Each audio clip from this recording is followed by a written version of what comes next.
Hi guys, so today as promised I'm going to show you how to use sIBL. It's going to be split up into two halves. The first half is going to be a quick start tutorial just to give you the bare minimum to get started, and the second part is going to be a lot more detailed. So this scene here is Warehouse District, I believe, from Stonemason. Great to see you back on Renderosity Stonemason. So at the moment, in the background here you can see that it has a construct, or what's known as ground. What we're going to do is we're going to replace that with a skydome. So what we're going to do is use Snarly's sIBL to add a skydome in there. So what does sIBL do? Well, it adds a skydome obviously, but what is a skydome? Skydome is a semicircular or fully spherical dome that surrounds a scene onto which is mapped a HDRI or high dynamic range image that provides light for the scene.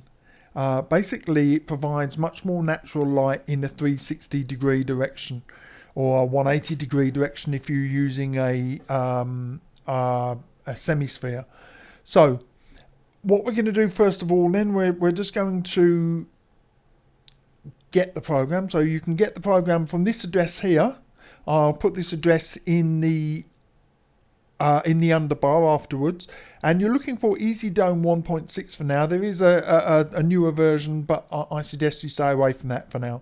So once you've downloaded sIBL, what you're going to do, it's a zip file, so you're going to open the zip file, and inside the zip file are these files. What you want to do is go to wherever your Poser software is installed. So this is the address you're going to go to, is Poser software, Poser 12, runtime, Python, Poser scripts menu. And then inside the scripts menu you're going to create a folder called Snarly Gribbly, or you could create whatever you want, but that's easier because you're probably going to install a few of his scripts over time. And then inside that folder you're just going to copy everything from this. Strictly speaking, you only need the sIBL PYC, but you might as well put everything else there so you've got the user guide to hand as well.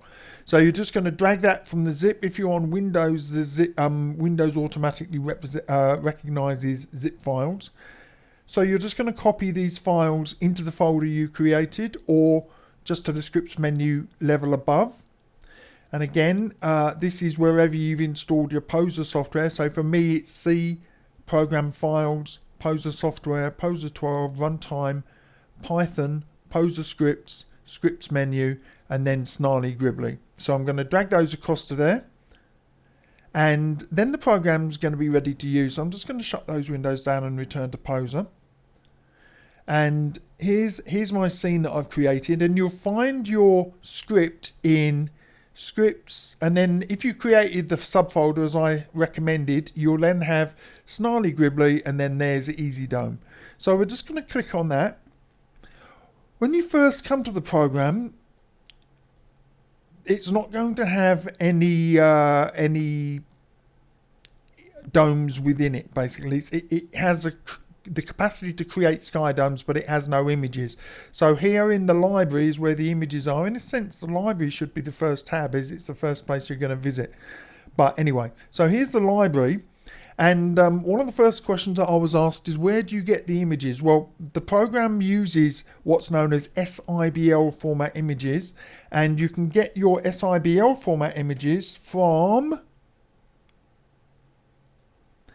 this location, hdrlabs.com, and then there's an archive in there. Again, I'll put the address in the underbar link, but this is the direction where the location where you're going to go to get them, and these are all free of charge. So you're just going to download one or more of these, and then you're going to put them into a folder of your choosing. It could be even on another drive, and then you're going to go to here.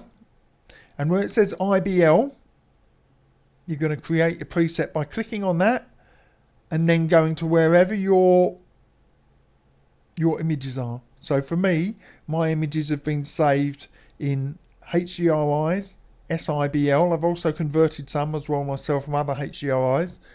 and then I'm going to go into there, and you'll see, let's do Alex's apartment, you'll see that there are some JPEGs, some HDRs, and an IBL. What you want to do is click on the IBL, and then it will give you this, which enables you to create a new preset. And for now, you just need to click OK. Now, I've already created this IBL, so I'm not going to click OK. I'm just going to click Cancel. But this basically just does all the hard work for you, including, if I scroll down, okay, in this case the sun doesn't exist in this HDRI, but usually the sun does exist. So what I'm going to do is I'm going to use this image. This is Monument Valley Dirt Road, so I'm just going to slide here. They're in alphabetical order. These are all the others that I've installed, and I'm just going to select that. Now, you could install an entire folder's worth in one go, but I'm not going to. So I've clicked on that. Now, a couple of things need to happen before you can see this. The first thing that you need to do is get rid of the construct or the ground image in the back, because that's actually going to hide you seeing the environment dome. So I've got mine already selected here. I could just click visible to make it invisible, or you could go to utilities here and do hide ground. That's what I'll do for now. And there you go, that background has disappeared. You notice also, if I bring it back again, you'll see it's also poking through on the floor here. So I'll click hide ground in the utilities menu, and also while I'm here I need to get rid of the other lights. You see the default poser lights here, there's 4 of them. I can either hide them or I can delete them. So for now I'm just gonna make it easy, and I'm going to delete them so there aren't extra lights. So now we have a scene. This light color is the background, which shows through even though it's not lit. It's a bit like Daz Studio's headlamp mode, and then the scene in the front is in darkness because nothing's illuminating it. So we've opened this Monument Valley image, but we need to apply it to something. So we have 3 options here. We have a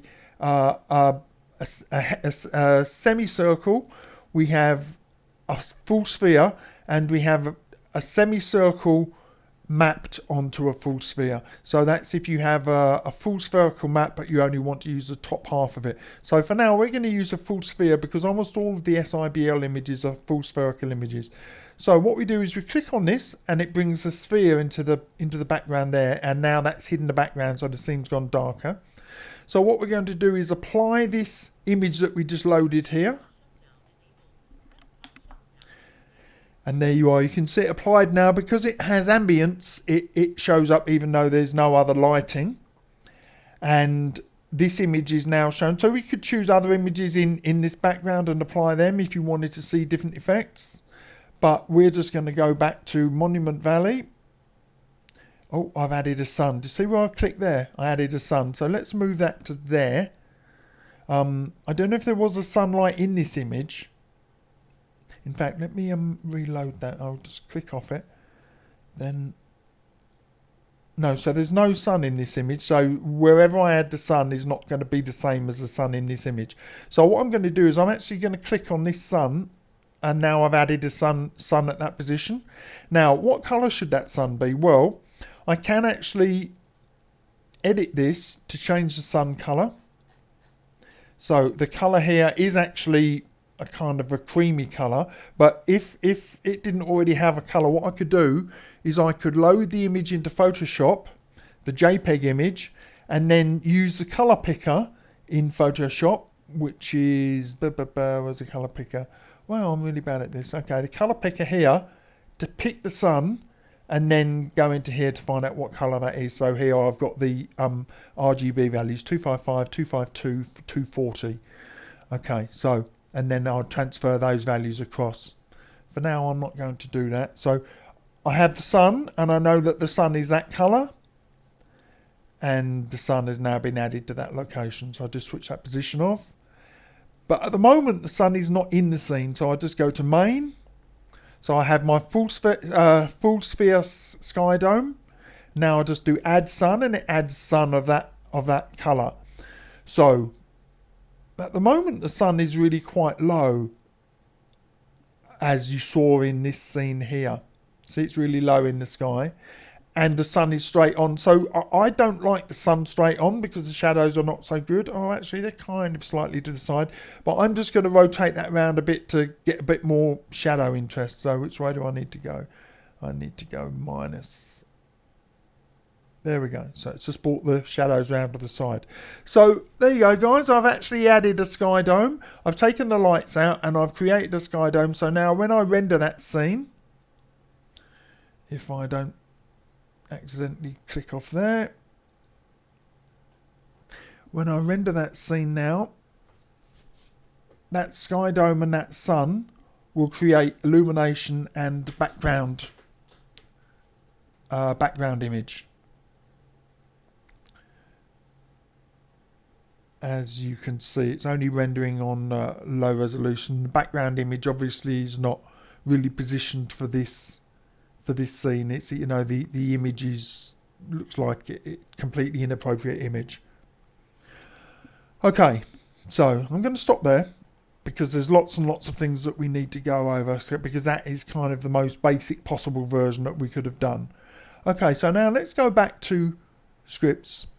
Actually, no, before we do that, I'll just show you something. So there's Easy Sun. That's the light that we created, automatically created. The first thing is I can move that light around. Okay, so I can move that independently of the sky dome. It won't necessarily be accurate to the sky dome, but who knows, you know, where the sun is when it's behind us, as it were. So that's the first thing we can do. The second thing we can do is if I go into here, props, you'll see there's two props here, easy inner and easy outer, or EZ inner and EZ outer. It's an English program. So the inner one creates the image, the outer one creates the lighting. So here's a little thing that you can do. If you select inner, when you go to material, you can now see the components that create the sky dome. So there's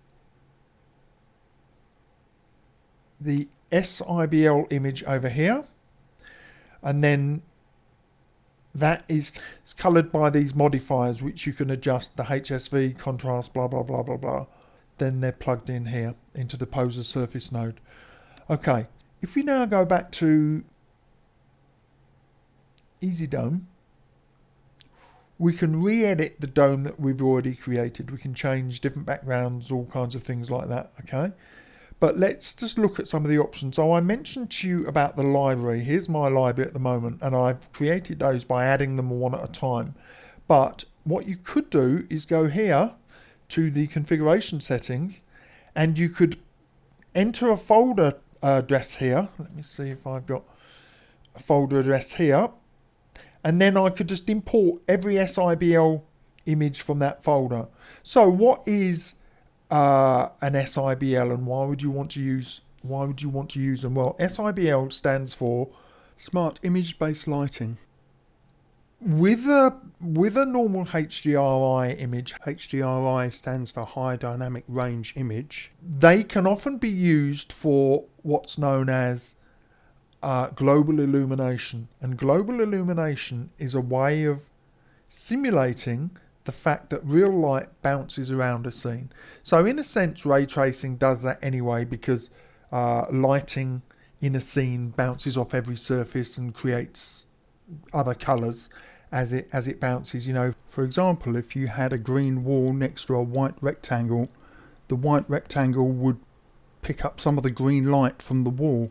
So ray tracing is doing that anyway, but it tends not to be suited for exterior scenes because the bounces, they're so far away often, and they're so complicated. So global illumination was created, but as I say, it can really create a high rendering burden, and it can really slow your system down. So what we have instead is sIBL, Smart IBL, which is fantastic for use within Poser, within Easy Dome. It requires three components. It requires a very high resolution image, which will be the rendered image in the scene. So in this case, we had this. This is the background scene. So that's an 8K image. Then it requires a lower but still high resolution image, which will be used for, so this 8K image will be used for the background image. Then you need say a 4K image, which will be used for reflections, and then you use a much lower blurred image, which is used for colouring, or lighting is probably a more accurate way of putting it. So what happens is that this image completely encircles your scene, and rather than trying to calculate light bounces around the scene, what it does is every point on this image emits light into the scene. So what you get is this lovely soft kind of light. Let me illustrate this a second.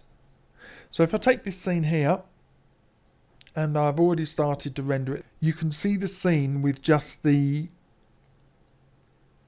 image dome creating the lighting. So even without that light creating specularity, basically the sunlight is good for creating shadows and specularity. We still have quite a nuanced light created by that image dome.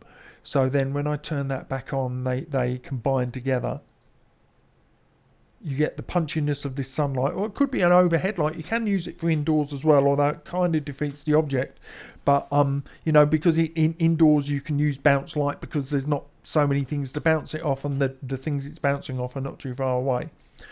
So let's go back to our easy dome, and we'll just quickly go through some of the options. So from the start we have rotate and tilt, so that's ways of changing the angle of the background, and if you brought a sun in, that will also change the sun relative to the scene, so that the sun always remains in the correct position for the sun in the scene. Inner, this enables you to selectively change the lighting for the visible scene. So you can have, for example, an inner scene turned off, and or you could replace it with your own HDRI image. But if you, whichever way you want to go, these colours here enable you to adjust the kind of the hue of the image. So suppose we wanted to make this kind of bluer looking because it was meant to be more evening, you could do that there. The outer, this is for the lighting, so we're doing the same thing as we did to the inner image, except this affects the light that's emitted into the scene. Catcher, now we're not really going to worry about this because this is a Firefly rendering thing, it's a holdover, but a shadow catcher is a way to put to render just the shadows. So if you want to export the shadow separately in the scene to composite into another scene in Photoshop, for example, not really worth doing that because you can't do it in Superfly, although I suppose no, there's just not really any point in doing it. Exposure, right, okay, so this is just the sun colour, the intensity, and I don't understand what these two are, to be honest. Library, okay, so here we can look at all the items in the library of sIBLs that we've done. Edit enables us to edit the current image. IBL is where you can import new IBLs, but you can also, if I click new, you can also bring in here, it says sIBL name, but it could also be a HDRI image from your library. Now, what you really want to do is convert your HDRI images, because if you just bring them in as images, they don't show up in your scene. They still have a lighting effect and they still render, but you can't see them when you're editing. So it's better to use an sIBL converter that converts HDRI images. New Plus just uses the same settings as the previous new. Delete lets you delete stuff that you've already created, and Sun Position lets you create or move the sun position in the scene. So usually you would just go for wherever you see the sun here. So there's the sun position. Here we go, circus backstage. Here's a bit more of a complicated one because there's a whole bunch of lights here, but I would go for this spotlight up here. Let's choose something else. Power plant, only one sunlight here. That's an easy one to do. Quite a bluish light. Excuse me though, quite a bluish light there. Okay, so you get the idea with that. Utilities. Now this is quite useful. You can, when you start a scene, it will already be pre-lit, so you can delete or turn off the lights that were already in the scene.